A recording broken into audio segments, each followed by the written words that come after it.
तो hey guys, कैसे हो आप सबके। सब ज़्यादा टाइम नहीं लूँगा, बस इतना बोलूँगा कि इस मानहुआ के 100+ चैप्टर्स हैं और ये मानहुआ बहुत इंटरेस्टिंग है, इसलिए इसको एंड तक देखना और चैनल को सब्सक्राइब भी करना। तो चलो वीडियो की तरफ बढ़ते हैं। मेन कैरेक्टर चार्ली अपने शहर के फर्स्ट सेंट्रल हॉस्पिटल आता है एक ऑप्टोमोलॉजिस्ट से कंसल्ट करने के लिए। डॉक्टर चार्ली से उसकी डिटेल्स चेक करता है और दोबारा उससे उन सिम्पटम्स के बारे में पूछता है जिनके लिए वो शिकायत कर रहा है। चार्ली कहता है कि कुछ वजह से कभी कभी उसकी आंखें इतनी साफ नहीं देख पा रही हैं। उसके हिसाब से जब वो किसी ऑब्जेक्ट को देखता है तो उसके ऊपर एक लाल स्ट्राइप होती है जिसमें नंबर होते हैं जो उस ऑब्जेक्ट के ऊपर लटकती है। डॉक्टर चार्ली से पूछता है कि वो इस स्ट्राइप पर कितना देखता है, जिसके लिए चार्ली कहता है कि स्ट्राइप पर नंबर 18 चमक रहा है। अचानक चार्ली डॉक्टर से पूछता है क्या ये नंबर उसकी उम्र है। डॉक्टर इस सवाल से थोड़ा हैरान होता है और मेंटली सोचता है क्या चार्ली गलत डिपार्टमेंट में है। चार्ली सोचता है क्या ये नंबर डेथ का इंडिकेटर है और डॉक्टर के सवाल को मिस कर देता है। चार्ली इस बात के लिए सिंसियरली माफ़ी मांगता है, कहता है कि वो अपने विचारों में थोड़ा डिस्ट्रैक्टेड था। डॉक्टर मेन कैरेक्टर को कहता है कि उसे ये एग्जामिनेशन ज़्यादा सीरियसली लेना चाहिए और सजेस्ट करता है कि वो एक स्टैंडर्ड आई एग्जाम करवाए। डॉक्टर को कोई एबनॉर्मेलिटी नहीं मिलती और वो कंक्लूड करता है कि चार्ली की आंखें नॉर्मल लगती हैं। अचानक चार्ली पर एक नया अटैक होता है और उसकी आंखें लाल पर्दे से ढक जाती हैं। वो कॉरिडोर से चलता है और देखता है कि हर इंसान के सिर के ऊपर एक स्ट्राइप है जो उनकी लाइफ फोर्स को रिफ्लेक्ट करती है। चार्ली खुश है कि वो अब सब कुछ क्लियरली देख सकता है और घर की तरफ जाता है। चार्ली फर्स्ट जनरल हॉस्पिटल से निकलता है और रात की वॉच यूनिट की एक एडवर्टाइजमेंट से गुजरता है। ये एडवर्टाइजमेंट कहती है कि 99th year of the cataclysm में एक सेफ प्लेस बनाया गया है जबकि दूसरे लोग पीछे हट रहे हैं। चार्ली इस एडवर्टाइजमेंट पर ज़्यादा ध्यान नहीं देता और घर की तरफ जा रहा है जब अचानक उसकी शूलेस खुल जाती हैं। जब वो उन्हें बांधने के लिए झुकता है तो अचानक उसे महसूस होता है कि उसका आसपास बदल गया है। ऊपर देखने पर चार्ली अपने शहर को देख रहा है जो डिस्टॉर्टेड और डार्क शेडोज में ढका हुआ है। अचानक एक औरत उसके पास से गुजर जाती है, शायद उसकी मौजूदगी को नहीं देख रही। वो और कुछ दूसरे फाइटर्स दूसरे वर्ल्डली क्रिएचर्स पर अटैक करते हैं जो इस दुनिया में रहते हैं। चार्ली बैटल को देखता है और नोट करता है कि यहाँ लोगों के लिए चीज़ें अच्छी नहीं लग रही। उसके सामने एक अननोन क्रिएचर आता है जो सूरज जैसा है और इसका वाइटल साइन बहुत ज़्यादा है। फिर बड़ी और ल्यूमिनस हेवनली ड्रॉप्स अचानक आसमान से गिरने लगती हैं। ये ड्रॉप्स चार्ली के माथे पर गिरती हैं, उसे हल्की सी रोशनी से रोशन कर देती हैं। एक स्प्लिट सेकंड बाद चार्ली अपने सेंसर्स को क्रॉसओवर पर महसूस करता है अपने शहर में। चार्ली याद करता है कि 99th year of the cataclysm में इंसानियत का सिर्फ army of the night watch he reliable support था। लेकिन मेन कैरेक्टर को इस बात का टॉर्चर है कि क्या उसका शहर सच में सेफ है या क्या ये सब एक एल्बोरेट लाई है। एक मर्चेंट चार्ली के पास आता है और उससे मेडिसिन खरीदने का ऑफर करता है, ये कहकर की क्वालिटी वही है जो ऑफिशियल है। चार्ली हैरान होता है कि डीलर किसी को ड्रग्स बेच रहा है जब शहर मॉन्स्टर से भरा हुआ है। कुछ मिनट्स के ब्रिस्क ट्रेडिंग के बाद चार्ली एक डिवाइन ऑयल की बोतल खरीदता है और बस में चढ़ जाता है। चार्ली खिड़की से बाहर देखता है, सोचता है कि क्या उसने जो कुछ अभी हुआ है उसका ज़्यादा असर ले लिया है। बस पर अनाउंसर घोषणा करता है कि ट्रांसपोर्ट सदर्न स्ट्रीट पर आ गया है। यात्रियों से कहता है कि वे तैयार हो जाएं। अचानक चार्ली के आसपास के शेडोज फिर से गहरे हो जाते हैं और वो उस उदास दुनिया में वापस चला जाता है जिसमें वो कुछ मिनट्स पहले था। चार्ली अपना सिर हिलाता है और फिर से आसपास देखता है, अपनी दुनिया में लौट आता है। चार्ली हैरान है कि ये अजीब विशन इतने छोटे समय में उसे क्यों बार बार दिखते हैं। वो तय करता है कि घर पहुंचने पर वो अच्छे से इस पर गौर करेगा और घर की ओर चला जाता है। घर पहुंचने पर चार्ली तय करता है कि वो एक शॉवर लेगा। शॉवर लेने के बाद वो तौलिए से खुद को पोंछता है और आईने की ओर देखता है। चार्ली देखता है कि उसकी छाती पर एक अजीब पैटर्न है जो उसे परिचित लगता है। चार्ली को याद आता है कि हाल ही में वो रात को लाइब्रेरी में अपनी कॉमिक बुक ढूंढ रहा था जो उसने वहीं छोड़ी थी अपनी क्लमज़ीनेस की वजह से। चार्ली याद करता है कि उसकी यादों से एक अजीब डिज़ाइन वाली किताब उसके सिर पर गिरती है। इस याद से उसकी छाती पर का पैटर्न जिंदा हो जाता है और ऊर्जा के साथ धड़कने लगता है। चार्ली ज़मीन पर गिर जाता है, अपनी छाती को पकड़ता है जो ज़्यादा जलने लगती है। शॉवर पकड़कर वो उस पैटर्न वाले एरिया पर गर्म पानी डालता है ताकि खुजली और दर्द से राहत पा सके और थोड़ा शांत होता है। चार्ली आईने में देखता है और नोट करता है कि अब उसका लाइफ बार अपने मैक्सिमम पर है। मेन कैरेक्टर खुद के लिए खुशी से डिस्ट्रैक्ट होता है जब उसके पीछे अजीब आवाज़ें आती हैं जो उसकी उलझन भरी छाया करती हैं। अचानक छाया गायब हो जाती है और चार्ली घबराकर उसे ढूंढता है, समझ नहीं पाता कि क्या हो रहा है। अचानक छाया वापस आती है और चार्ली शांत हो जाता है, कहता है कि इतने अजीब चीज़ों के चलते अब ऐसे इवेंट्स उतने सरप्राइजिंग नहीं रहे। सब कुछ ठीक होने की तसल्ली करने के बाद चार्ली खुद से कहता है कि वो बहुत थका हुआ है और बात से बाहर चला जाता है। रूम का दरवाज़ा खोलते ही चार्ली खुद से मिलता है, एक काले सिलहूट के साथ जो उसकी तरह दिखता है। इस रहस्यमय प्राणी को देखकर चार्ली कहता है कि अब तो उसकी ज़िंदगी में सच में चमत्कार होने लगे हैं। चार्ली की छाती पर का पैटर्न फिर से दर्द करने लगता है और वो इसे पकड़ता है, अपने विचारों को सही करने की कोशिश करता है। चार्ली खुश है कि उसकी छाया अभी तक गायब नहीं हुई, लेकिन ये जानकर कि वो अब जिंदा है वो थोड़ा कंफ्यूज हो जाता है। थोड़ी देर बाद चार्ली जो अब अपने घर के कपड़ों में है, छाया से कहता है कि वो अपना हाथ उठाए, जो वो चुपचाप कर देती है। कुछ सिंपल कमांड्स देने के बाद चार्ली छाया से कहता है कि वो कोई डांस करे जो बिना किसी दिक्कत के हो जाता है। चार्ली अपने सिर को खुजाता है और सोचता है कि ये छाया कहाँ से आई, लेकिन उसके विचार को एक लाइट अचानक उसकी छाती से निकलते देखकर रोक देती है, जो कमरे के बीच में उड़ती है। ये लाइट चार्ली को उसकी छाया का डेटा और कैरेक्टरिस्टिक्स दिखाती है और इसकी स्किल्स को एनहांस करने का मौका देती है। लाइट मेन कैरेक्टर को ये भी बताती है कि उसकी छाया सिर्फ चार्ली की वजह से अस्तित्व में है, उसकी सारी यादें और ताकत रखती है और कुछ सिंपल टास्क्स भी कर सकती है, लेकिन इसकी कोई कॉन्शियसनेस नहीं है। चार्ली तय करता है कि वो छाया को छुए और उसका हाथ इस पर से गुजर जाता है। उसके बाद वो महसूस करता है कि इसमें कमी है। कॉन्शियसनेस शैडो को बोलने की एबिलिटी से डिप्राइव कर देती है। चार्ली डिसाइड करता है कि वो देखेगा कि उसके और शैडो के यादों में कितना सिमिलरिटी है और वो अपने नोटबुक्स में घुसने का फैसला करता है। मेन कैरेक्टर एक शीट पेपर निकालता है जिस पर मैथ असाइनमेंट होता है। वो अपनी पेन शैडो की तरफ बढ़ाता है और कहता है कि वो इन इक्वेशंस को सॉल्व करे। शैडो आसानी से इसे अपने हाथों में ले लेती है और टेबल पर बैठ जाती है, प्रॉब्लम सॉल्व करने लगती है। थोड़ी देर बाद शैडो शीट पर लिखती है कि इक्वेशन सॉल्व हो गया है बिना कुछ और लिखे। चार्ली शैडो पर गुस्सा होता है, कहता है कि उसके पास सारी यादें हैं, ये कहकर कि वो खुद 2 मिनट में सॉल्व कर लेता। चार्ली डिसाइड करता है कि वो शैडो के लिए एक और टास्क लेगा और शैडो से कहता है कि वो एक घोड़े की तस्वीर बनाए इक्वेशंस के बजाय। शैडो तुरंत काम शुरू कर देती है और एनिमल को इनक्रेडिबल स्पीड से ड्रॉ करती है। जब शैडो घोड़े को ड्रॉ कर रही होती है, चार्ली डिसाइड करता है कि वो शैडो की दूसरी एबिलिटीज़ को देखेगा। स्किल्स के बीच वो शैडो बाइट स्किल पाता है जो इसे शैडो को अब्जॉर्ब करने की एबिलिटी देता है, अपने और अपनी शैडो को मजबूत बनाता है। चार्ली आसपास देखकर डिसाइड करता है कि वो अपने रूम के कोने में जाएगा और शैडो को छूने की कोशिश करेगा। लेकिन जितना भी मेंटल और फिजिकल एफर्ट चार्ली लगाता है, कुछ नहीं होता। कुछ अटेम्प्ट्स के बाद चार्ली डिसाइड करता है कि वो स्क्रीन पर वापस जाए और शैडो प्यूपल स्किल का डिस्क्रिप्शन पढ़े, जिसकी वजह से वह दुनिया के डार्क साइड को देख सकता है। चार्ली को शक होता है कि ये उन अजीब विशंस की तरफ इशारा है जो उसकी सोच में आए। मेन कैरेक्टर अपनी शैडो से कहता है कि वो ड्राइंग बंद करे और कुछ पुशअप्स करे। शैडो चेयर से उठती है और ऑर्डर फॉलो करने के बजाय धीरे धीरे फ्लो के साथ मर्ज होने लगती है। चार्ली के समझ से परे चीखने पर भी उसकी शैडो गहरी होती जाती है जब तक वो आखिर गायब नहीं हो जाती। चार्ली शॉक में आसपास देखता है, समझने की कोशिश करता है कि उसकी शैडो कहाँ गई। वो अपनी आंखें घुमाता है, डिमांड करता है कि शैडो तुरंत आए। थोड़ी देर बाद एक शैडो फनल उसके पीछे हवा में मटीरियलाइज होता है और उसकी शैडो इसमें से पोर्टल से निकलती है, जैसे कि वो खुद से बहुत खुश हो। लेकिन चार्ली इस स्पेक्टेक्युलर अपीयरेंस से ज़्यादा इंप्रेस नहीं होता और उससे पूछता है कि वो क्यों बस भाग गई। शैडो एक नोटपैड लेती है और पेन से लिखती है कि वो डार्क साइड पर थी। जब चार्ली पूछता है कि वो वहाँ क्या कर रही थी, शैडो लिखती है कि वो पुशअप्स कर रही थी। चार्ली सजेस्ट करता है कि शैडो ट्रेनिंग डार्क साइड पर बेहतर होती है और उससे कंटिन्यू करने को कहता है। शैडो चुपचाप हाँ करती है और फिर से फ्लो में गायब हो जाती है, चार्ली को अकेला छोड़कर। चार्ली अपने नोटबुक्स को रख देता है, ग्राफिक्स टैबलेट से स्टाइलस उठाता है और काम पर लगने का डिसाइड करता है। लेकिन थोड़ी देर बाद सीवियर फटीग की वजह से मेन कैरेक्टर सो जाता है। फ्रंट डोर से आने वाली चीख उसे छोटी सी नींद से जगाती है और वो अपने गेस्ट का दरवाज़ा खोलने के लिए एंट्रेंस की तरफ जाता है। उसका गेस्ट उसकी प्यारी चाइल्डहुड फ्रेंड कैरल होती है। कैरल अपार्टमेंट में घुस जाती है और चार्ली से पूछती है कि वो इतनी सुबह क्यों आई। कैरल चार्ली से पूछती है कि उसने कल क्या किया, ये कहकर कि उसे उसके फ़ोन पर मैसेजेस से समझ नहीं आया। अचानक डेफनिंग दरवाज़ा बंद होने की आवाज़ कैरोल को स्टार्टल कर देती है और वो ज़ोर से झटक जाती है। कैरोल चार्ली पर चीखती है, कहकर कि वो उसे सिर्फ ये कह सकता था कि वो बात नहीं करना चाहता, इतना ज़ोर से दरवाज़ा बंद करने के बजाय।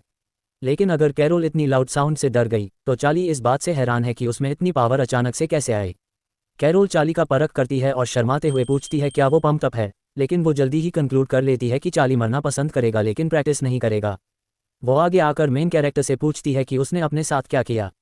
चार्ली कहता है कि उसने सिर्फ कुछ एक्सरसाइजेस किए, मेंटली गैस करते हुए कि शैडो ट्रेनिंग के रिजल्ट्स उस पर रिफ्लेक्ट हो रहे हैं। कैरोल चार्ली के जवाब से खुश नहीं होती, उसका टी शर्ट उठाकर उसकी एब्स को देखती है। कैरोल चार्ली को झूठा कहती है कि सिर्फ कुछ एक्सरसाइजेस से इतने अच्छे एब्स कैसे मिल सकते हैं। वो कहती है कि उसने अपने पिता को कुछ बिजनेस करते देखा है और कहती है कि अब भी रोकने का वक्त है। चार्ली कैरोल की बातें इग्नोर करता है और कहता है कि वो ऐसे कुछ नहीं करता। अचानक कैरोल चार्ली का हाथ पकड़ लेती है और उसे पीछे की तरफ खींच लेती है, उसके प्रोटेस्ट्स को इग्नोर करते हुए। वो उसके हाथ पर एक ब्रेसलेट डालती है, कहकर कि ये पॉल्यूशन इंडेक्स को डिटरमिन करने का डिवाइस है। कैरोल समझाती है कि मर्डर, फॉरेन ऑब्जेक्ट्स और इंसल्ट्स पॉल्यूशन का हिस्सा हैं। चार्ली नोट करता है कि उसकी एबिलिटी एक अजीब किताब से आई है जो उसकी छाती में ढकी हुई थी और वो सोचता है कि क्या ये उसके लिए यूज़फुल हो सकती है। अचानक डार्क एनर्जी उसकी छाती में पल्स करने लगती है और चार्ली को डर लगता है कि ये डिवाइस इसे डिटेक्ट कर लेगा।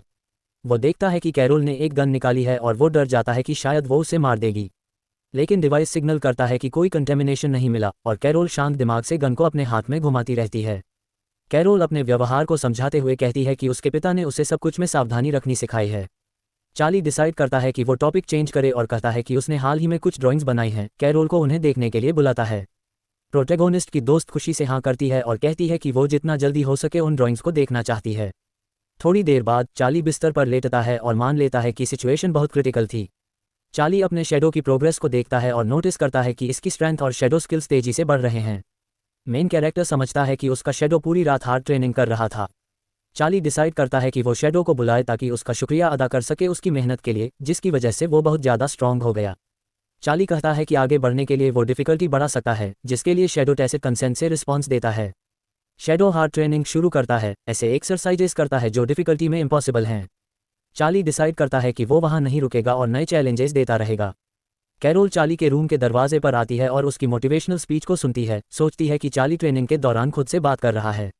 वो मेंटली अपने आप को कहती है कि वो उसके लिए बिना वजह परेशान हो रही थी। अगली सुबह चार्ली सड़क पर चलता है, देखते हुए कि वो बिना किसी दर्द के और भी मजबूत होता जा रहा है। अगले दिन चार्ली ने शैडो से बहुत ज़्यादा रिजल्ट्स दिए और रिजल्ट्स आने में देर नहीं लगती। इस दिन अंकल ली, जो एक हाथ से बना रहा, उसकी मिलिट्री ऑपरेशंस के दौरान अंकल ली उससे मिलने आते हैं। चार्ली उम्मीद करता है कि हार्ड ट्रेनिंग करके वो अपने सभी अंकल्स की तरह स्ट्रांग बन सकता है। कई दिनों तक प्रोकास्टिनेशन के बाद चार्ली आखिरकार डिसाइड करता है कि वो खुद ट्रेनिंग करेगा और 10 पुशअप्स करता है। ट्रेनिंग के बाद मेन कैरेक्टर शैडो की स्टैटिस्टिक्स चेक करने का डिसाइड करता है और नोटिस करता है कि प्रोग्रेस सिग्निफिकेंट तौर पर स्लो हो गई है। कट प्रोग्रेस के आधार पर रिक्वायर्ड नंबर ऑफ पॉइंट्स हासिल करना एवोल्यूशन के लिए बहुत मुश्किल होगा। चार्ली सजेस्ट करता है कि अपनी प्रोग्रेस को बेहतर करने के लिए शायद उसे डार्क वर्ल्ड में जाना पड़ेगा और वो अंधेरे में घुस जाता है। कुछ सेकंड्स बाद चार्ली अपने रूम में मटेरियलाइज होता है जो डार्क ऑरा से ढका होता है। बाहर आते ही चार्ली डिसाइड करता है कि वो डार्क वर्ल्ड में चलने लगेगा, सिचुएशन स्काउट करने की कोशिश करता है। चार्ली नोट करता है कि डार्क साइड पर सिर्फ रियल वर्ल्ड छोड़कर ही जा सकते हैं। अंधेरे में चलकर चार्ली अपने आसपास को एनालाइज करता है और कंक्लूड करता है कि डार्क वर्ल्ड असल दुनिया की तरह दिखाई देता है। चार्ली अपनी विजिलेंस खो देता है और नहीं देखता कि उसके आसपास डार्क विस्पर्स और भी गहराते जा रहे हैं, जो कुछ सिनिस्टर बन रहे हैं। चार्ली को आखिरी में महसूस होता है कि कोई उसके पीछे है और वो घूम कर देखता है, सोचता है कि शायद उसकी शैडो उससे मिलने आई है। लेकिन जब वो घूमता है तो सिर्फ एक बड़ा सा मुंह मिलता है जिसमें रेजर शार्प टीथ हैं। शैडो मॉन्स्टर अपने सायत वेपन को उठाता है और अटैक करने की तैयारी करता है।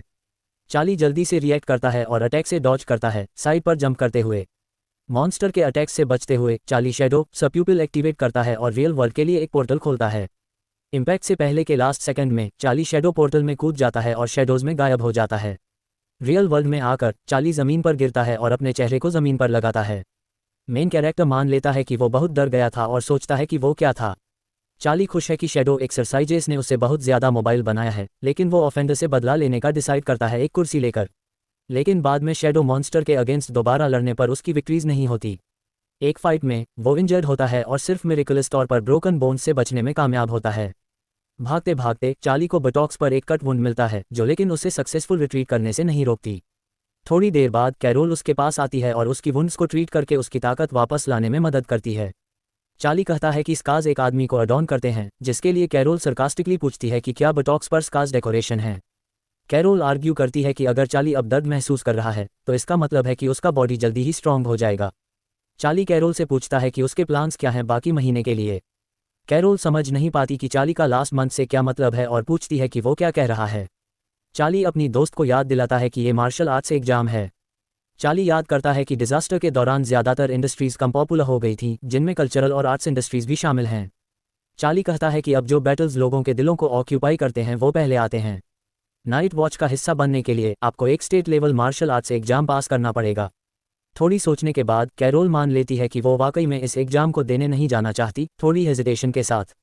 कैरोल कहती है कि वो जो सबसे ज़्यादा करना चाहती है वो म्यूज़िक बनाना है। चार्ली कहता है कि अगर यही कैरोल चाहती है तो उसमें कोई प्रॉब्लम नहीं है, लेकिन उसका पिता शायद इस पर राजी नहीं होगा। कैरोल कॉन्फिडेंस से कहती है कि उसका पिता उसकी ख्वाहिशों से डिसएग्री करेगा। वो ये भी कहती है कि अब कोई भी मार्शल आर्ट्स एग्जाम देने के लिए अप्लाई कर सकता है। चार्ली पूछता है कि कैरोल इतनी हेजिटेंट क्यों है। कहता है कि अगर वो चाहती है तो वो ज़रूर इस एग्जाम को पास करेगी। कैरोल कहती है कि नाइट वॉच पर प्रेशर लगातार बढ़ रहा है, इसलिए वहाँ लगभग सभी को ले लिया जाता है। चार्ली एग्जाम के बारे में सोचता है और खुद से कहता है कि अगर फायरआर्म टेस्ट होंगे तो वो ज़रूर फेल हो जाएगा। चार्ली के लिए एक और डरावना फैक्टर ये है कि अगर वो फेल हुआ तो उसे किसी तरह के करेक्शनल कैंप भेज दिया जाएगा।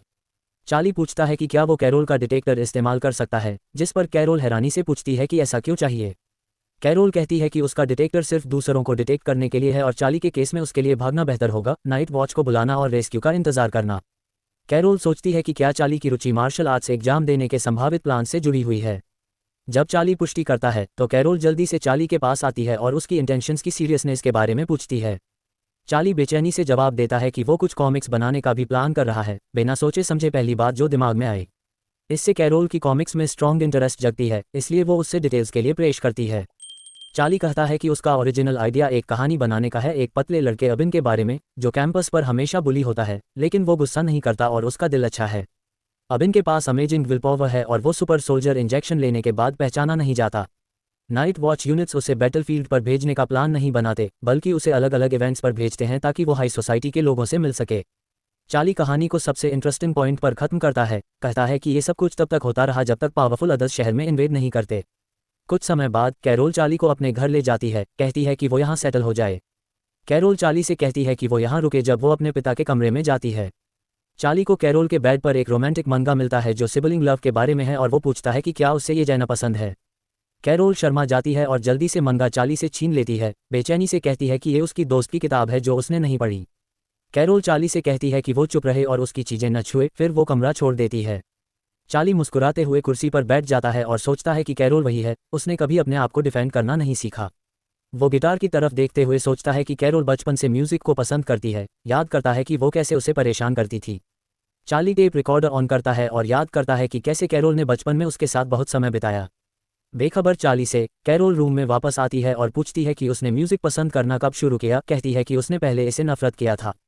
इन शब्दों के बाद कैरोल चार्ली को वर्चुअल रियलिटी ग्लासेस देती है, कहती है कि उसे सब कुछ मिल जाएगा। चार्ली ग्लासेस पहनता है और फिर एक बिना ढके वाले वर्चुअल स्पेस में गिर जाता है, हवा में लटकते हुए। चार्ली हैरानी से देखता है कि वो शेंजो के वर्चुअल वर्जन में है। उसकी यादों के हिसाब से ये स्पेस कैटाक्लिज्म का प्रमुख स्रोत माना जाता था जहां पहले अदृश्य लोग प्रकट हुए थे।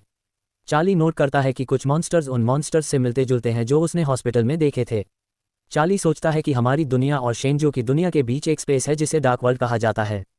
चार्ली ने पहले पढ़ा था कि शैडो लेयर हर 3 महीने में रीसेट होती है, जो दुनिया की कट पिक्चर को दोबारा दिखाती है। ये उन लम्हों में होता है जब अदृश्य लोग हमारी दुनिया में प्रवेश करते हैं और शैडो लेयर दुनिया की रक्षा को काफ़ी कमज़ोर कर देती है, इसलिए रैंक 4 से नीचे के लोगों को ऐसे समय पर बाहर नहीं निकलना चाहिए। शैडो लेयर में कई तरह के पॉल्यूशन होते हैं जिनके साथ प्रोलेस्ड कॉन्टेक्ट होने से डिफरेंट बनने का खतरा बढ़ जाता है। अपने रिसर्च में उलझा हुआ चार्ली नहीं देखता कि एक बड़ा अदृश्य उसके पीछे प्रकट होता है, लेकिन खुशकिस्मती से एक ताकतवर बीम ऑफ लाइट मॉन्स्टर पर गिरता है, उसे 1 सेकंड में घुलाकर मिटा देता है। चार्ली देखता है कि उसका रक्षक एक ह्यूमनॉइड क्रिएचर है जिसे वो आसानी से स्पेशल वन के रूप में पहचानता है। चार्ली सोचता है कि स्पेशल्स काफ़ी कूल लगते हैं और वो चाहता है कि एक दिन वो भी ऐसा हो। चार्ली समझता है कि स्पेशल कोई और है जिसका शरीर इंसान जैसा है, लेकिन वो अपनी ताकत को कंट्रोल करता है, लेकिन इसी वजह से वो मर जाता है। मेन कैरेक्टर को याद आता है कि स्पेशल लोग लगातार पॉल्यूशन और एलियनेशन से लड़ते हैं और उनकी डेथ के बाद उनके डिफरेंट बनने का खतरा होता है। इसी वजह से चार्ली के नज़र में जब स्पेशल्स को अपनी मौत का एहसास होता है, वो खुद को जितना हो सके ख़त्म करने की कोशिश करते हैं ताकि वो एक ताकतवर अदृश्य में नहीं बदल सकें। चार्ली अपनी ग्लासेस उतारता है, इमेजेस देखकर खुश होता है। कैरोल चार्ली से उसकी इंप्रेशंस के बारे में पूछती है, जिसके लिए वो कहता है कि इतना ज़्यादा इन्फॉर्मेशन डाइजेस्ट करने की ज़रूरत है। अचानक चार्ली पूछता है कि क्या कैरोल उसका गर्दन खींच सकती है, जिससे उसे सिर्फ नफरत भरा जवाब मिलता है। चार्ली कैरोल को 3 ओरिजिनल पेंटिंग्स का ऑफर देता है जिनका कंटेंट वो खुद चुन सकती है। कुछ हिचकिचाने के बाद कैरोल मान जाती है और चार्ली का गर्दन खींचना शुरू करती है। कैरोल पूछती है कि उसका गर्दन दर्द क्यों कर रहा है, जिसके लिए चार्ली कहता है कि ये ट्रेनिंग की वजह से है। कैरोल हैरान होती है और पूछती है कि क्या चार्ली अब भी अपने एब्स को पंप कर रहा है, और जब वो उसे छूने का ऑफर देती है तो वो प्रोटैगनिस्ट की टी-शर्ट ऊपर उठाता है और रैप्स मसल्स को छूता है। लेकिन तब तक कैरोल का पिता लू आते हैं जो बीच में आ जाते हैं। काफ़ी समय बाद हीरोज चुपचाप किचन में डिनर करते हैं बिना किसी बातचीत शुरू किए। चार्ली देखता है कि अंकल लू उसे देखता है, उसकी आंखों में बेशुमार गुस्सा है। कैरोल पहली बार भारी साइलेंस को तोड़ती है, अपने पिता से कहती है कि उसने सब कुछ गलत समझा। अंकल लू पूछते हैं कि उसने क्या नहीं समझा, कहते हैं कि उसकी आंखें उसे धोखा नहीं देती। कैरोल कहती है कि चार्ली से कुछ संजीदा शब्द निकाल कर देखा, सीरियस फेस बनाते हुए। चार्ली कहता है कि वो सजा के रूप में 3 ग्लासेस पिएगा। चार्ली के पास कुछ सजा देने के लिए है जब अंकल लू चार्ली की तरफ दौड़ते हैं, अपनी बेटी से पूछते हैं कि उसका चाकू कहाँ है। चार्ली को याद आता है कि कैरोल और वो बचपन के दोस्त हैं, हालांकि उनकी पर्सनैलिटीज़ बिल्कुल अलग हैं। जहां वो एक बुली था, वहीं कैरोल हमेशा एक मेहनती बेटी रही है। चार्ली यह सुझाव देता है कि कैरोल का उसके आसपास रहने का कारण ये था कि एक बार उसने उसे बुली से बचाया था। चार्ली के हिसाब से उसने हर एडवेंचर में उसका साथ दिया, अलग अलग सिचुएशंस में घुसकर। लेकिन अंकल लू कभी भी कैरोल को चार्ली के बहुत करीब नहीं होने देते, हमेशा उस पर नज़र रखते हैं। अंकल लू चार्ली को गुस्से से देखते हैं जब वो अपने पैक से एक सिगरेट निकालते हैं और उसे जलाने की तैयारी करते हैं। कैरोल जल्दी से अपने पिता के पास जाती है और सिगरेट को नफरत भरी नज़र से ले लेती है। अंकल लू आखिरकार डार्क स्टीयरिंग गेम को तोड़ते हैं और चार्ली से पूछते हैं कि वो लोग क्या कर रहे थे जब वो वापस आए। चार्ली जल्दी से मान लेता है कि वो दूसरों और ख़ास लोगों के बारे में जानकारी रिसर्च कर रहे थे। ये सुनने के बाद अंकल लू तुरंत सॉफ्ट हो जाते हैं और कहते हैं कि अब वो सब समझ गए हैं। वो चार्ली से पूछते हैं कि क्या वो जानते हैं कि सरकार स्टूडेंट्स को ये सब पहले से क्यों नहीं बताती। चार्ली कुछ देर सोचता है, फिर वो सच्चाई से कहता है कि वो इस वजह को नहीं समझता। लू जवाब देते हैं कि हर किसी का दिल अलग होता है और कभी कभी कुछ बुरा दोस्ती पर भारी पड़ सकता है और डेस्पेयर से शेनों के क्रिएचर्स को अट्रैक्ट कर सकता है। इसलिए कुछ चीज़ें ऐसी हैं जो सबको नहीं पता होनी चाहिए। वो ये भी कहते हैं कि सबके पास काफ़ी विल पावर नहीं होती, इसलिए अगर दिल में कोई खाली जगह बन जाती है तो कोई भी उसमें घुस सकता है। इसलिए अंकल लू के नज़रिए से अलग अलग टेस्ट किए जाते हैं, क्योंकि सिर्फ वही लोग जो सही फिजिकल ट्रेनिंग से गुजरते हैं वो दूसरे दुनिया से संपर्क कर सकते हैं।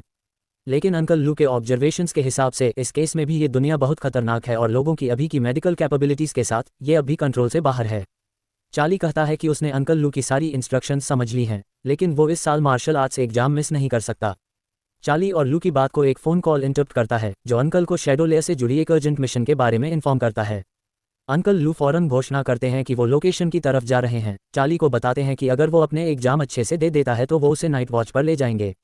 चार्ली फिर से सीरियस फेस बनाता है और कहता है कि अंकल को टेंशन लेने की ज़रूरत नहीं है, और ये भी कहता है कि वो और कैरोल कोई भी फॉरबिडन काम नहीं करेंगे। कैरोल चार्ली की मजाक पर गुस्सा होती है और उसके गाल खींचकर चीखती है कि उन्होंने कभी ऐसा सोचा नहीं। थोड़ी देर बाद चार्ली स्टोर जाता है, अपनी कैरोल की विजिट का समरी बनाते हुए और खुद को ये समझाते हुए कि उसने ज़्यादा नहीं सीखा। स्टोर में घूमते हुए चार्ली मेंटली कंप्लेन करता है कि जो जानकारी उसे चाहिए वो शायद क्लासिफाइड ही रहेगी। चार्ली स्टोर में थोड़ी देर घूमता है जब वो अचानक अपने फ़ोन की रिंग सुनता है। कैरोल चार्ली को कॉल करती है और कहती है कि वो अंडे और दूध का एक कार्टन खरीद ले। वो उसे कुछ और खरीदने के लिए कहने की कोशिश करती है, लेकिन वो अचानक अपनी सोच बदल लेती है और बिना ख़त्म किए कहती है कि वो इस बारे में भूल जाए और फ़ोन रख देती है। चार्ली को एहसास होता है कि उसने उसे पैड्स खरीदने के लिए कहना चाहा था, लेकिन वो शर्मा गई।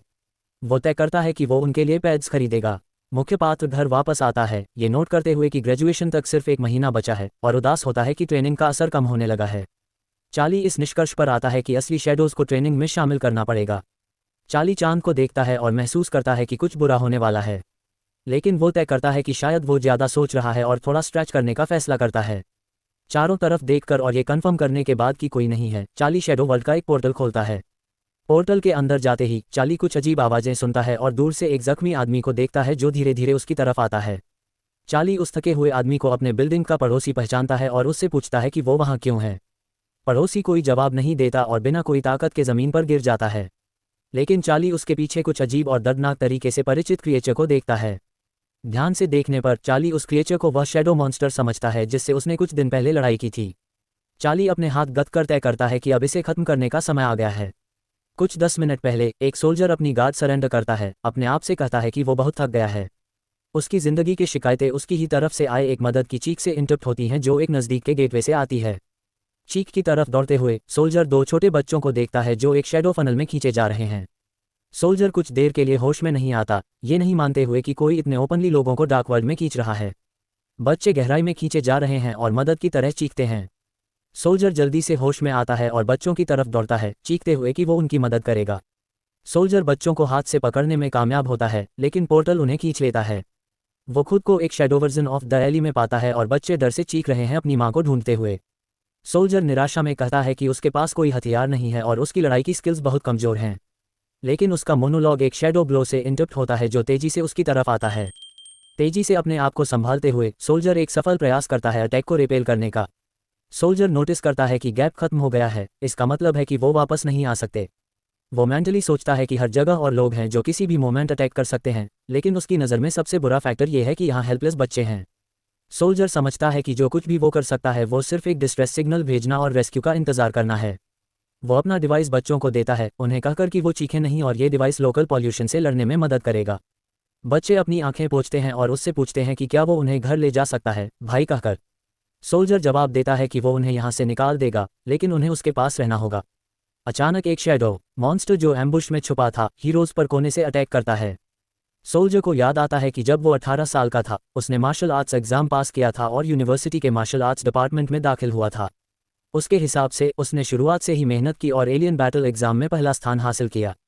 लेकिन ये काफ़ी नहीं था, क्योंकि दूसरी दुनिया में मेहनत का पहला स्थान पर नहीं होता।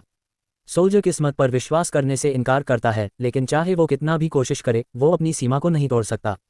अंत में उसे फैकल्टी से ह्यूमैनिटीज़ की तरफ मूव होना पड़ा, एक आम सिविल एम्प्लॉय बनकर। वापस वर्तमान में आकर सोल्जर शैडो का एनालिसिस करता है, ये कंक्लूड करते हुए कि इसका आधा इंसानी रूप है और वो इसे मध्य स्तर का समझता है। शैडो अटैक करने के लिए दौड़ता है, लेकिन सोल्जर डॉज करने में कामयाब होता है और तुरंत इसकी साइड पर मार देता है। सोल्जर काफ़ी सफल ब्लोज देता है और खुशी से कहता है कि पहले की परिचित फीलिंग आखिरकार वापस आ गई है। लेकिन इस वजह से वो अपनी विजिलेंस खो देता है और शैडो उसे पकड़ लेती है, उसे दीवार में जोर से धक्का देकर गिरा देती है। सोल्जर कहता है कि उसका शरीर उसकी सोच से धीरे है और नोट करता है कि उसे ज़्यादा कैलकुलेटिंग होना चाहिए।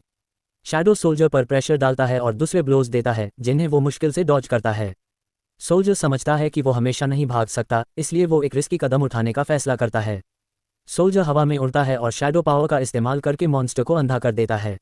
लेकिन बहुत जल्दी यह शक्ति उसे धीरे धीरे नुकसान पहुंचाना शुरू करती है, उसकी आत्मा को पोल्यूटेड करती है। उसे समझ आता है कि उसकी लो क्वालिफिकेशंस के वजह से वो शैडो पावर्स का बार बार इस्तेमाल नहीं कर सकता, लेकिन उसके पास ज़्यादा ऑप्शंस नहीं हैं। शैडो मॉन्स्टर एक स्विफ्ट डैश करता है और सोल्जर के चेस्ट पर एक प्रिसाइज ब्लो देता है। सोल्जर पीछे उड़ता है और जल्दी से खुद को संभालता है, इस बात पर हैरान होता है कि मॉन्स्टर ने उसके फाइटिंग स्टाइल के लिए कितना तेजी से अडैप्ट किया। वो नोट करता है कि एकेडमी के कॉम्बैट डिपार्टमेंट का कोई भी स्टूडेंट इसे संभाल सकता है, लेकिन उसके लिए यह एक बड़ी मुश्किल है।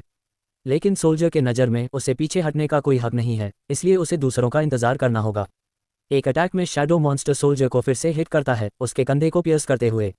एक सेकंड का भी वक्त ना वेस्ट करते हुए शैडो मॉन्स्टर तुरंत सोल्जर को ज़मीन पर गिराता है ताकि उसे खत्म कर सके। सिवियर डैमेज से यंग फाइटर की आंखें काली हो जाती हैं और वो अपने आप से पूछता है कि क्या वो मर रहा है। उसे याद आता है कि 15 साल की उम्र में उसकी फैमिली दूसरों के हाथ मारी गई थी, इसलिए 18 साल की उम्र में उसने मार्शल आर्ट्स टेस्ट देना तय किया। शैडो मॉन्स्टर नोटिस करता है कि सोल्जर नहीं हिला रहा है और एक पावरफुल फिनिशिंग अटैक के लिए तैयार होता है। अपनी सारी विल को फिस्ट में इकट्ठा करते हुए सोल्जर समझता है कि मौत से पहले उसे अपनी पूरी कोशिश करनी चाहिए। शैडो पावर को अपने अंदर भरकर वो शैडो के अनेक स्ट्राइक्स को आसानी से डॉज करता है जब वो हवा में उड़ता है, थोड़ी देर के लिए मिले मौकों का फायदा उठाते हुए। सोल्जर एक प्रिसाइज आइस किक क्रिएचर के सिर पर मारकर उसे स्टन करता है।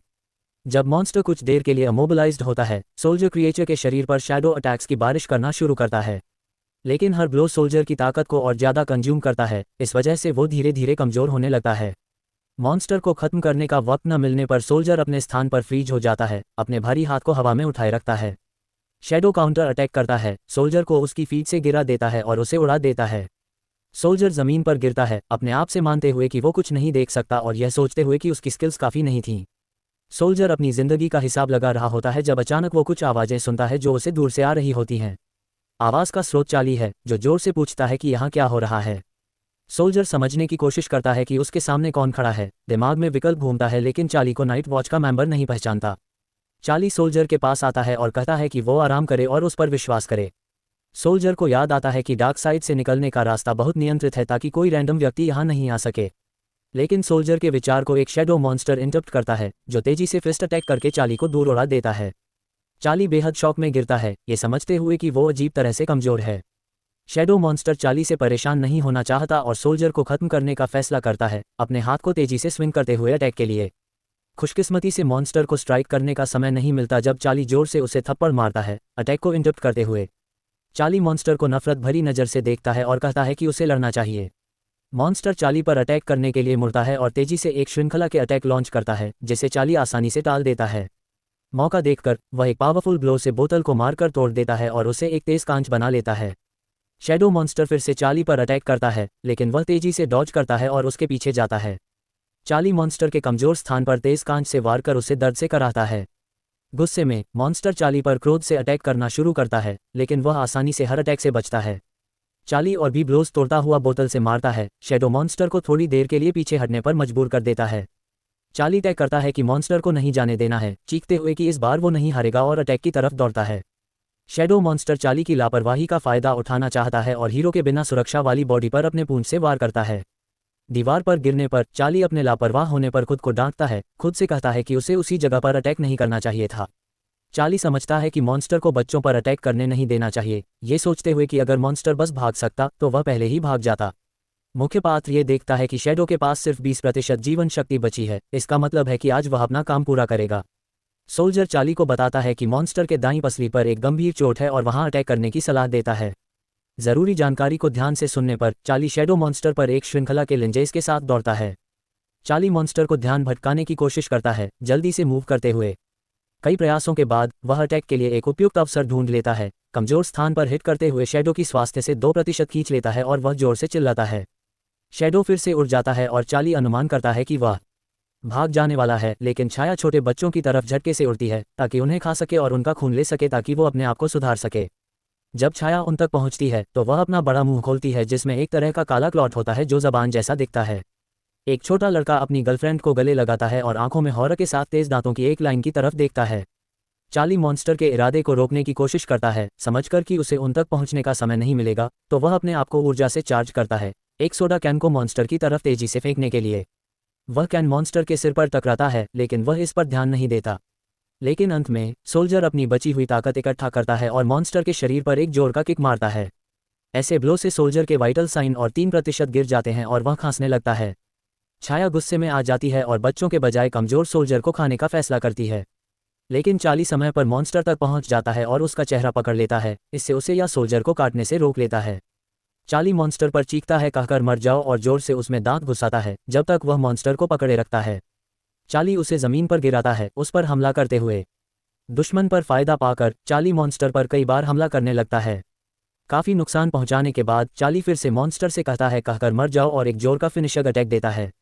एक जोर के ब्लो से मॉन्स्टर टुकड़े टुकड़े हो जाता है, मुख्य पात्र को ताकत दे देता है। वहां मुश्किल से उठता है और देखता है कि उसके आसपास की चीजें लेविटेट होने लगती हैं।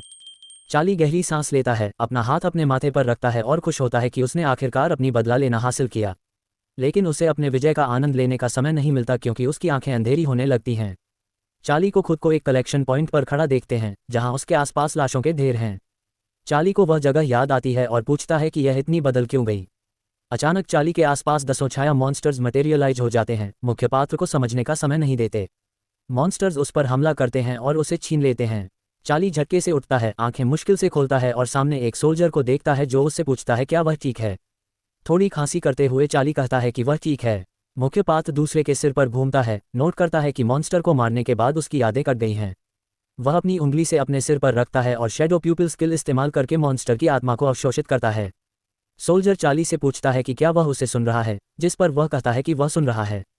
चार्ली मानसिक रूप से नोट करता है कि सोल्जर काफी गंभीर कंडीशन में है और उसने बहुत खून खो दिया है। सोल्जर चार्ली को बुलाता है कि वह उसके साथ दीवार के खिलाफ बैठ जाए, दोनों बैठते हैं आराम करने। सोल्जर चार्ली को थोड़ी देर देखकर पूछता है कि क्या वह नाइट वॉच का सदस्य है।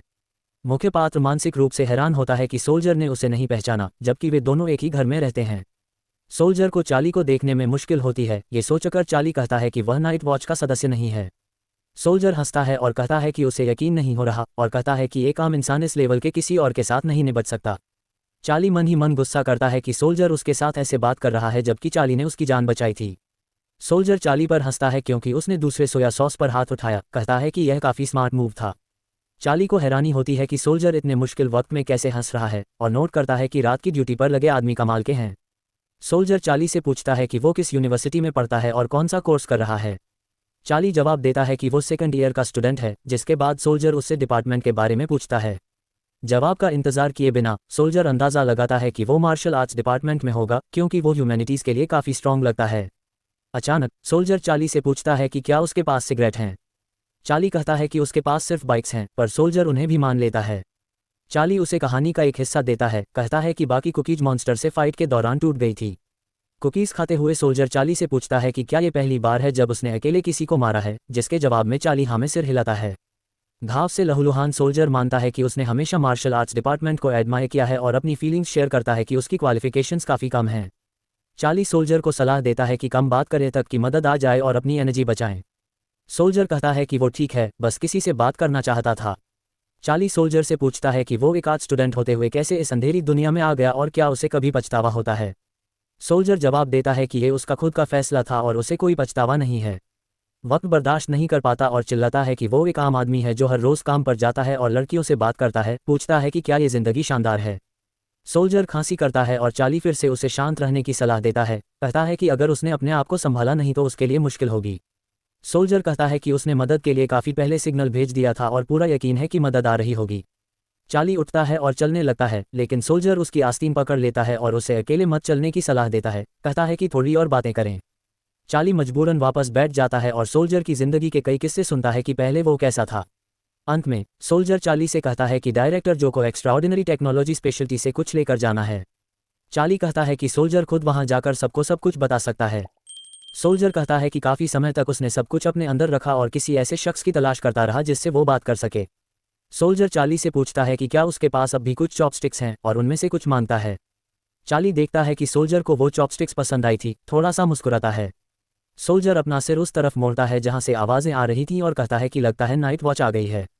चार्ली कहता है कि अब उसे मदद मिल जाएगी और अपने रास्ते पर निकलने के लिए तैयार होता है। सोल्जर चार्ली से पूछता है कि क्या वो उसके साथ चलेगा, जिसके जवाब में चार्ली कहता है कि वो अपने घर खुद पहुंच जाएगा। सोल्जर गहरी सांस लेते हुए चार्ली की तरफ मुस्कुराता है और उसे सेफ रहने की शुभकामना देता है। चार्ली सोल्जर को शुक्रिया कहकर घर की तरफ चल पड़ता है। जाने से पहले वो पलटकर नाइट वॉच के एक मेंबर को देखता है और उनके वाइटल साइन चेक करने के लिए आगे बढ़ता है। चार्ली देखता है कि घायल फाइटर के वाइटल साइन गिर रहे हैं। वो टेलीपोर्ट करता है और हैरान होता है कि नाइट वॉच अपने साथी की मदद नहीं कर पा रही है, कट लेवल ऑफ मेडिसिन के बावजूद। फाइटर्स अपने शहीद हुए सोल्जर को अंतिम श्रद्धांजलि देने के लिए सैल्यूट करते हैं। चार्ली मर रहे सोल्जर के पास पहुंचने की कोशिश करता है, लेकिन एक गड्ढा उसे अपनी तरफ खींच लेता है। चार्ली खुद को एक पैदल क्रॉसिंग पर पाता है, आसपास के लोगों से घिरा हुआ। चार्ली को नाइट वॉच के एक वीडियो ब्रीफिंग याद आती है जो कहती थी कि मरने के करीब होने के बावजूद कभी हार नहीं माननी चाहिए। नाइट वॉच के नियम के मुताबिक अगर ज़रूरत पड़े तो उन्हें एक गोली लेनी होती है जो उनकी पावर बढ़ा देती है, पर जहर का असर होने की वजह से 90% मौत का चांस होता है। चार्ली अपने घर लौटा, उदासी में डूबा, ये सोचकर कि सोल्जर ने वाकई वो गोली ले ली थी जिसने उसकी जान ले ली। चार्ली समझता है कि सोल्जर बार बार क्यों हंसता रहा और इतनी बात क्यों करना चाहता था। चार्ली अपने आप से कहता है कि वो उस सोल्जर को हमेशा याद रखेगा, चाहे उसने कितनी शांति और सादगी से अपनी जान दी। उसकी नज़र मिरर में अपनी लाइफ बार पर पड़ती है जो काफ़ी हाई है, हालांकि वो खड़े होने में भी मुश्किल महसूस कर रहा था। चार्ली सोचता है कि सिर्फ अपनी बॉडी को ट्रेन करना काफ़ी नहीं, आपको अपनी विल पावर पर भी फोकस करना पड़ेगा। तभी उसकी सोच कैरोल के एक सवाल से टूट जाती है जो अंडे के बारे में पूछती है, जिससे चार्ली डर के अपना खाना गिरा देता है। कैरोल चार्ली से पूछती है कि वो उसके कॉल्स का जवाब क्यों नहीं दे रहा और घर पर क्यों नहीं था और क्या वो हैन हाउस गया था अंडे लेने। चार्ली जल्दी में एक बहाना बनाता है कि वो लाइन में काफ़ी देर तक खड़ा था, लेकिन थोड़ी देर बाद वो पलटकर कैरोल से पूछता है कि उसके अपार्टमेंट की चाबी उसके पास कैसे आई। कैरोल कहती है कि अंकल ली ने उसे कहा था कि चार्ली का ख्याल रखे क्योंकि ना तो वो खुद खाना बनाता है और ना ऑर्डर करता है। कैरोल चार्ली का जायज़ा लेती है और पूछती है कि उसके साथ क्या हुआ, ये अंदाज़ा लगाते हुए कि शायद उसका झगड़ा हुआ हो। चार्ली क्लमसिली जवाब देता है कि कैरोल को अब घर जाना चाहिए वरना उसका पिताजी फिर गलत समझ लेंगे। लेकिन कैरोल चार्ली की बात पर ध्यान नहीं देती और उसके कपड़े पकड़ लेती है, जोर डालती है कि वो घूम जाए। कैरोल देखती है कि चार्ली के कपड़े कई जगह से फाड़े हुए हैं और जोश में जोर से पूछती है कि वो कहाँ चोट खाकर आया है। चार्ली उसे छोड़ने की कोशिश करता है, कैरोल से कहता है कि उसे जाने दे। कैरोल जवाब मांगती है। चार्ली एक और कहानी गढ़ लेता है, कहता है कि घर आते वक्त उस पर हमला हुआ और उसे लूट लिया गया, पर उसने चोर का पीछा किया और उसे मार गिराया, फिर वो घर आया। चार्ली अपने आप की तारीफ करता है, कहता है कि उसके रिफ्लेक्सेस कमाल के हैं जब वो हवा में बॉक्सिंग करता है। कैरोल चार्ली के चेहरे पर लगने वाले ब्रूजेस देखती है, अपने हाथ से धीरे से उसके गालों को छूती है, अपनी उंगलियों को उस पर चलाती है। चार्ली एक जगह जम जाता है, कैरोल को उसका जायज़ा लेने देता है, मन ही मन मानता है कि वो कभी भी उसकी बातों पर यकीन नहीं करेगी। थोड़ी देर के बाद कैरोल चार्ली से पूछती है कि क्या उसे दर्द हो रहा है।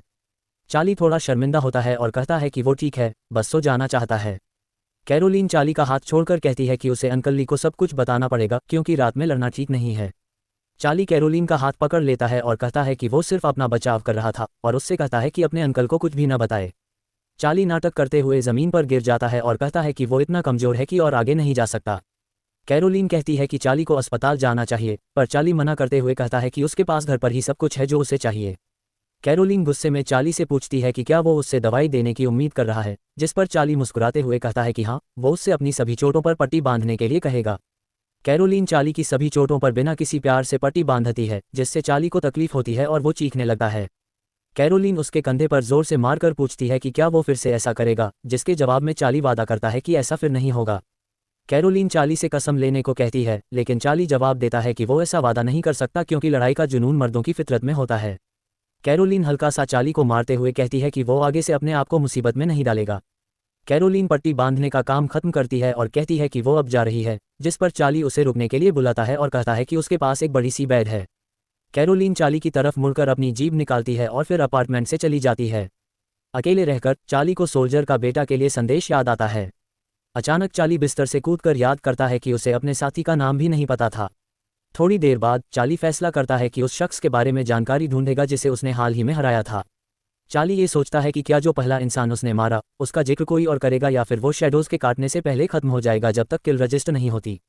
चार्ली देखता है कि उसे इनाम में स्नीकी स्ट्राइक स्किल मिली है, जो एक छिपा हुआ अटैक है जो दुश्मन देख नहीं सकता। चार्ली अपनी सीखी हुई स्किल्स को आजमाने का फैसला करता है और कमरे के बीच खड़ा होकर स्किल का नाम लेता है। कुछ नहीं होता और चार्ली अंदाजा लगाता है कि सिस्टम में कुछ गड़बड़ है। वो सोचता है कि शायद समस्या ये है कि कोई टारगेट नहीं है अटैक के लिए। चार्ली अपने आप को एक्सप्लोर करने का फैसला करता है और अपने ऑप्शंस देखता है जो बताते हैं कि वो एक स्टॉकर है जो शैडोज़ में माहिर है। चार्ली हैरान होता है कि सब कुछ इतनी मुश्किल भाषा में क्यों लिखा है और सोचता है कि अगर वो रोशनी में हो तो क्या करे। सिस्टम चार्ली को जानकारी देता है कि उसकी शैडो में बड़े बदलाव आए हैं और अब वो पूरी तरह से उसे कंट्रोल कर सकता है और उसके साथ मर्ज कर सकता है। सिस्टम मैसेज कहता है कि जब नई फॉर्म में ट्रेनिंग की जाएगी तो इसका असर काफ़ी महत्वपूर्ण होगा, जो मेन कैरेक्टर को बहुत खुशी देता है। चार्ली को यह भी बताया जाता है कि अगर वो सीरियसली घायल हो तो उसका ब्लड वॉल्यूम डिले हो जाएगा, जो उसके मेजर को धीमा कर देगा। चार्ली कहता है कि खुशी खुशी मर जाना ज़्यादा बेहतर है। नई फीचर्स सीखने के बाद चार्ली एक शैडो को समन करने का फैसला करता है ताकि सब कुछ प्रैक्टिस में लाया जा सके। कुछ सेकंड्स बाद शैडो ज़मीन से निकलकर सामने आ जाती है और कमांड्स का इंतज़ार करती है। चार्ली शैडो को छूने की कोशिश करता है और अपनी उंगली धीरे धीरे उसके करीब ले जाता है। शैडो को छूते ही चार्ली धीरे धीरे उसमें मिलने लगता है, देखते हुए कि कैसे अंधेरा उसकी स्किन को अपनी लपेट में ले रहा है। चार्ली शैडो में पूरी तरह से मिल जाता है और इसी के साथ ये एपिसोड यही खत्म होता है। तो चैनल को सब्सक्राइब करो। तो मिलते हैं नेक्स्ट पार्ट में, तब तक के लिए बाय बाय।